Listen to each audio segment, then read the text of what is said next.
Hello everyone! Hello YouTube! Welcome to the episode 19 of Bryce Talk Show! And I hope you enjoy this video. Today, we're going to do a lot of discussions. Definitely going to talk about how I plan to add chapters on these videos, or what the Bryce Talk Show videos. And I'll get to that. And maybe a little bit more is going on. Heck, I might talk about it. Who knows? I don't know. But I'm definitely going to discuss about what I plan to do for Bryce Talk Show when it comes to adding chapters. This may be useful if they want to jump to a different part of the video with time markers and stuff like that. So, yeah, let's get into it, shall we? So, what I want to say, I'm going to plan to do something better for this type of show. So you've probably seen on YouTube where there's chapters on videos where you can skip to different parts of the video and they'll have a title for the thing.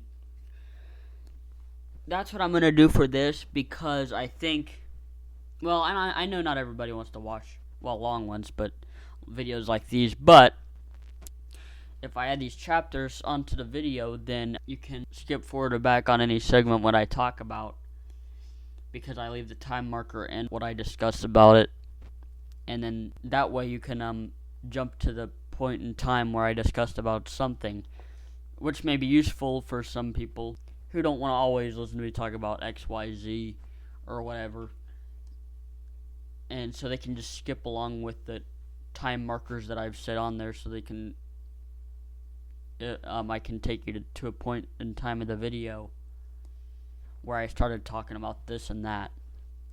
So it's just something I was thinking about that would help a little bit, and I'm going to use those. I'm going to go in the video description and put all the time markers. That's just how it will work.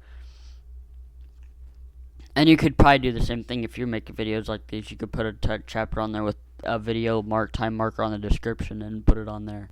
So how y'all doing today? I've been using noises and removing vocals again. So,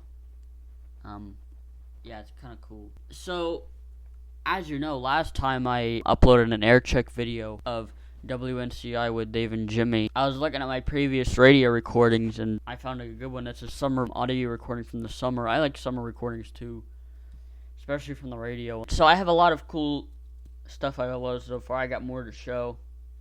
I want to see if I can digitize some of my audio tapes. Not the ones I buy or the ones with music already on them, but I think I recorded some radio from the 2000s at Grandma's house with one of my radios. Obviously the tape player doesn't work, but I could at least use the tape, buy some stuff to maybe digitize it, cause I want to see if I have any goodies, because I'm sure I have a lot of goodies from this state and this city. I think I even have a tape when I was watching Maury, listening to Maury on the radio.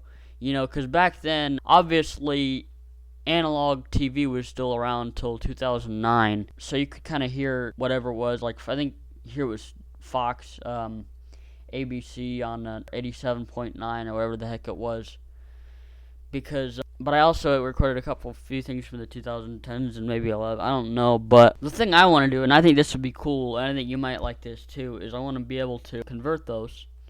See which recordings I want to upload, make new files, and maybe trim them. Maybe take a look at this thing, see what I want to release, because I'm sure I got a lot of good ones too.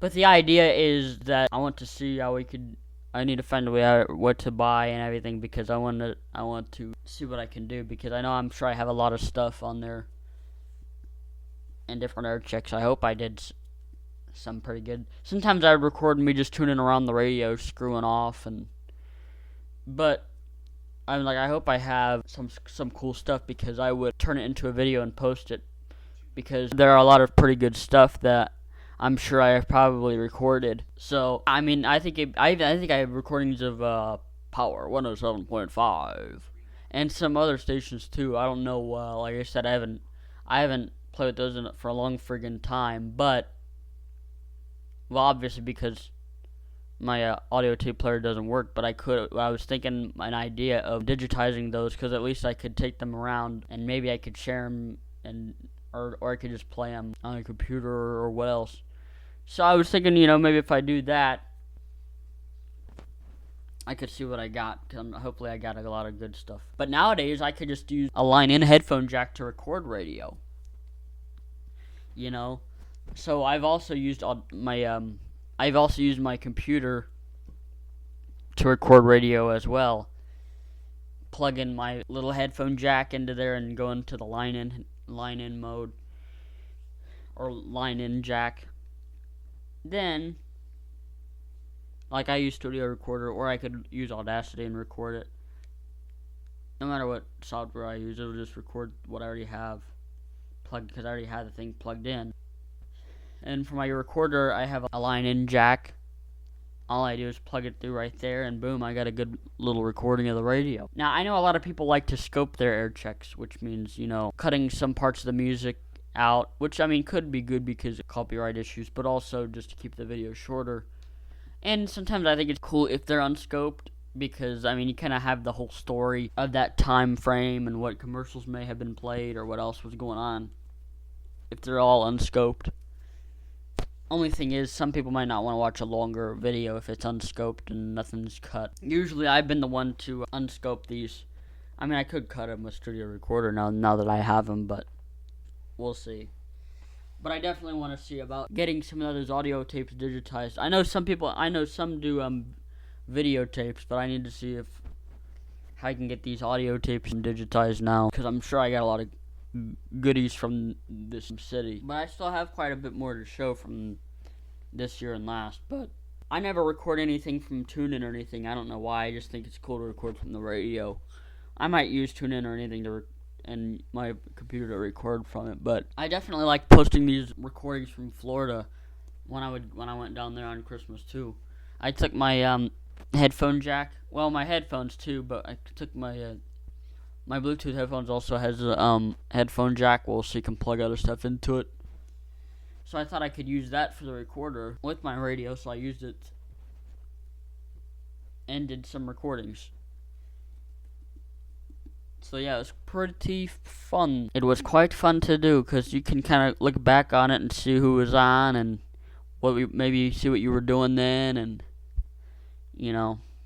can get an idea. When I made that recording of David and Jimmy from August 10th, I was getting ready to go outside and swing a little bit. I had my radio upstairs recording, and then I went downstairs and I went outside. I probably should have came in because I kept it recording, and then Ryan Seacrest was on. So what I did was I grabbed the audio and I cut the last parts out, the rest of the parts out after the show was over. It was the last minutes of the show anyway. It was almost before 10 o'clock.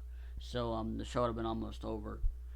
But I did some recordings of that. So it ended up being like a 19-minute little clip. Probably one of the shortest air check videos I've done with recording the radio. But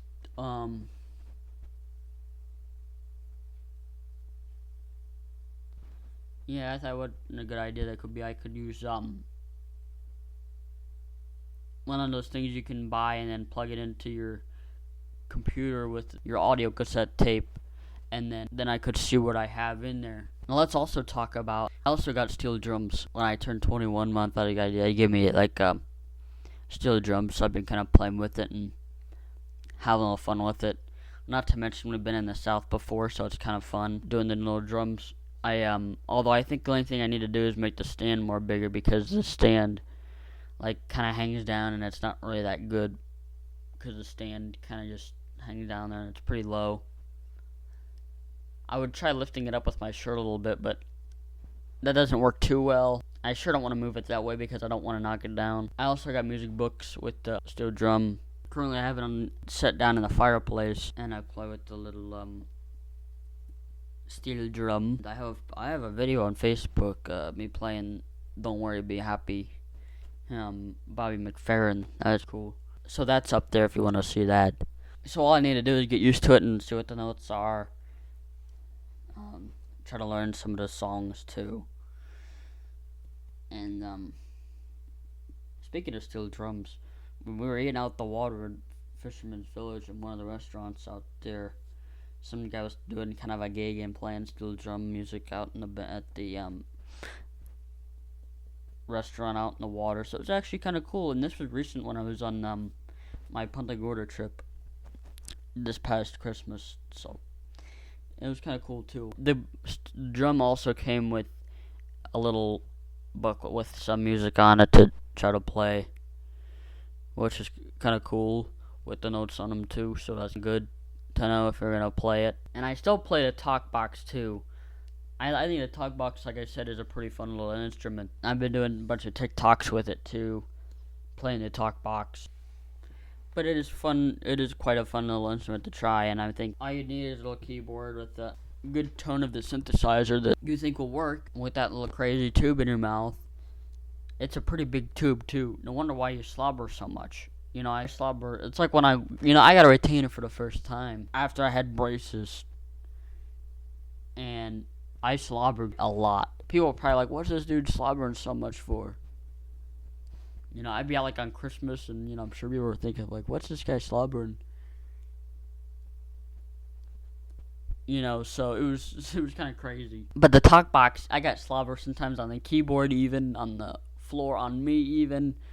It's kind of disgusting. But as for playing it, sure is quite a fun. I think I need to have a better keyboard for the talk box. I like the one I have, but I don't think for playing the talk box it's really good. And the synthesizer is the tone that I've used for that is good, but it needs a slight less reverb. But it's not a lot, but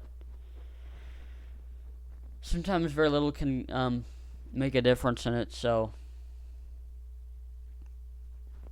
that's one thing to note. I think the only thing I need to also work on is getting some S words being said right on it. Like whenever you say any S word or a C word, anything, any words that begin with S or whatever, when you're singing something, sometimes it doesn't always come right.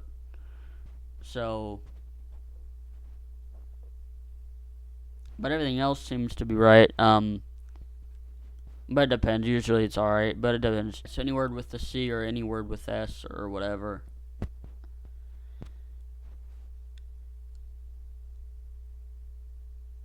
And so any word with a little at the end of or the beginning of it or whatever.